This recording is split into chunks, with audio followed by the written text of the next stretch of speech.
Welcome to age squadron जी। P F का तारीखी स्क्वाड्रन 1960 में रेज हुआ था। 1965 की जंग में इनके पास B-57 बॉम्बर्स थे। उस जमाने में इनका नाम लाइट बॉम्बर स्क्वाड्रन था।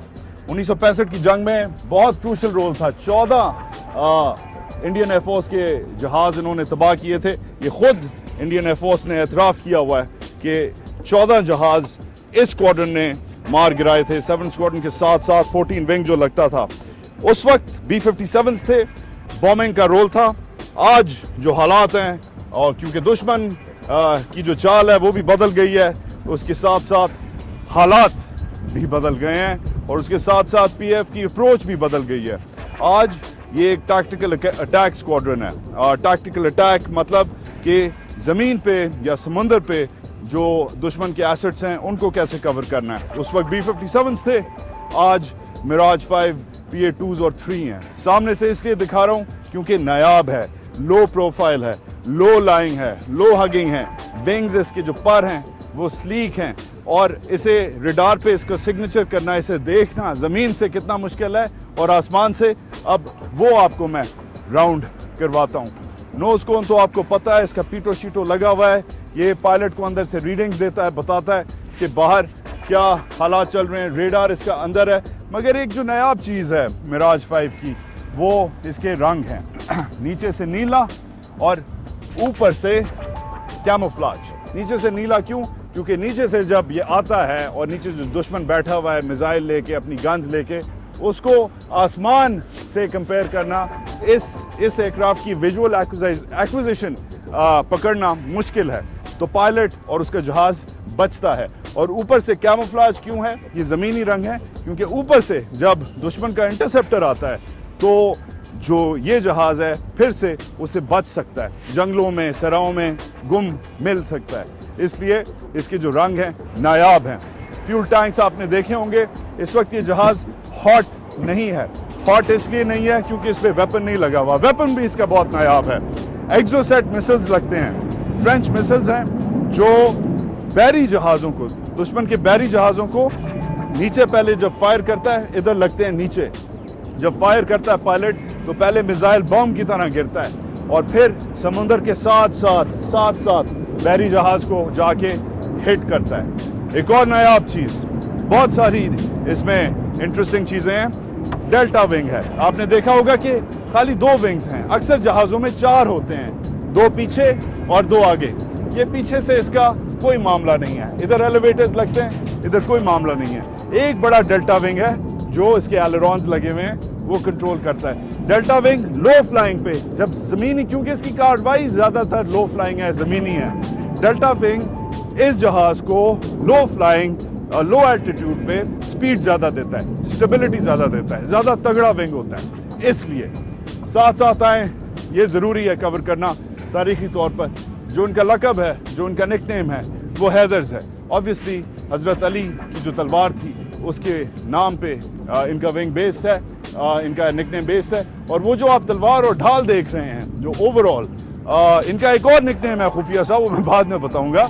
मगर जो तलवार और ढाल देख रहे हैं, जैसे हज़रत अली के ज़रब हैदर का जो स्ट्राइक था, जो ढाल काट देता था, तोड़ देता था, उसी से इंस्पायर्ड है। इधर अगर आ जाएं, रेयर ऑफ द एयरक्राफ्ट, इधर अभी हम खड़े इसलिए हो सकते हैं क्योंकि अभी इंजन हॉट नहीं है इसका, मगर ये मेरा फेवरेट हिस्सा है।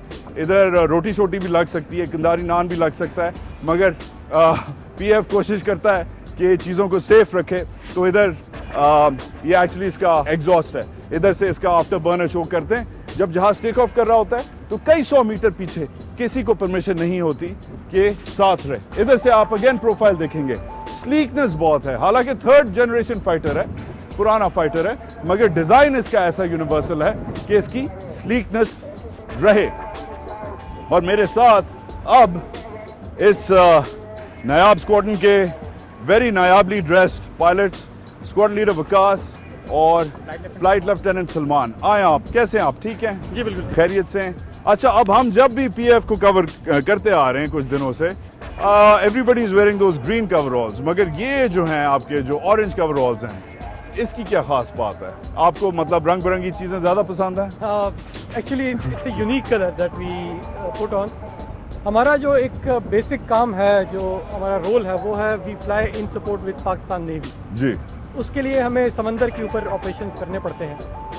तो in case we have to bail out of the for some emergency we have to eject out the aircraft, we have to bail out, we have to abandon the aircraft, then we will be in the sea. Right. So in the sea, it is not easy to spot this green coverall.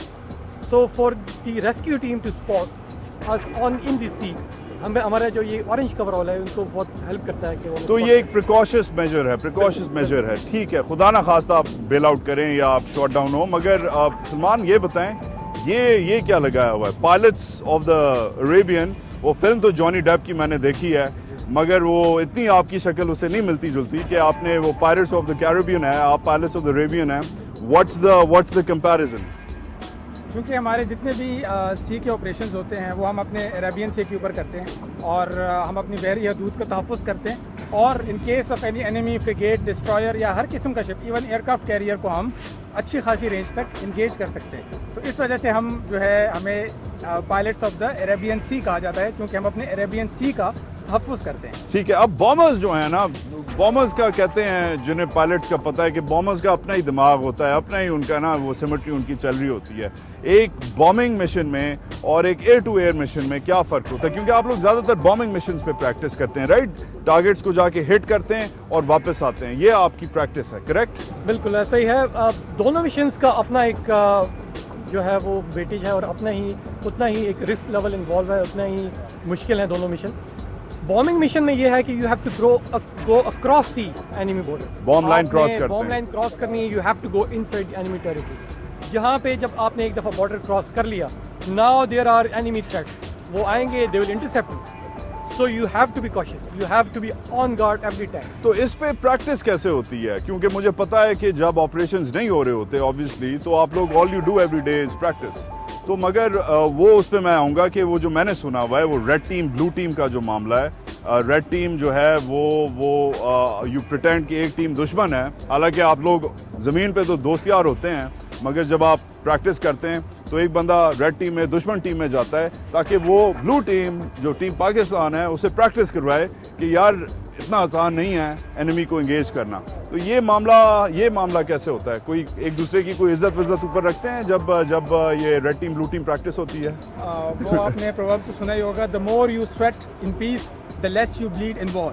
तो हमारे यहाँ भी बिल्कुल यही formula apply होता है। हम air force level पे इसी तरह टीम्स बनाते हैं, जब तक कि कोई एक्टिव एनिमी एंगेज नहीं होता तो हम हर रोज़ इन मिशंस की प्रैक्टिस करते रहते हैं, ताकि इन केस जब जंग हो तो इंशाल्लाह हम जो है अपनी कौम को मायूस ना करें। तो जब ये आपके रेड टीम विकास आपको सलमान ब्लू टीम, आप ब्लू टीम करते हैं, रेड टीम करते हैं, कुछ आपकी थोड़ी बहुत इज्जत करते हैं? तो buddy on ground but not buddy in here.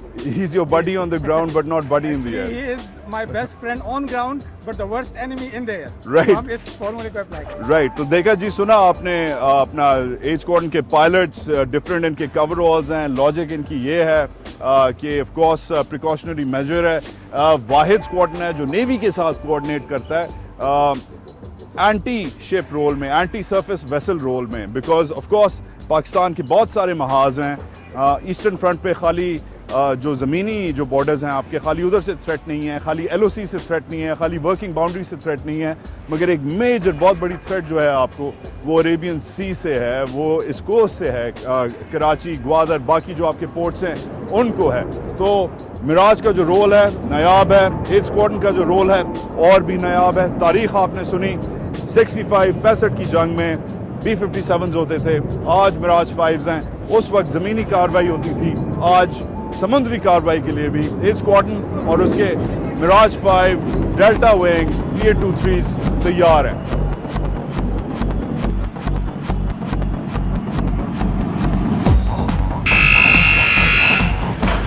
Video line, cover.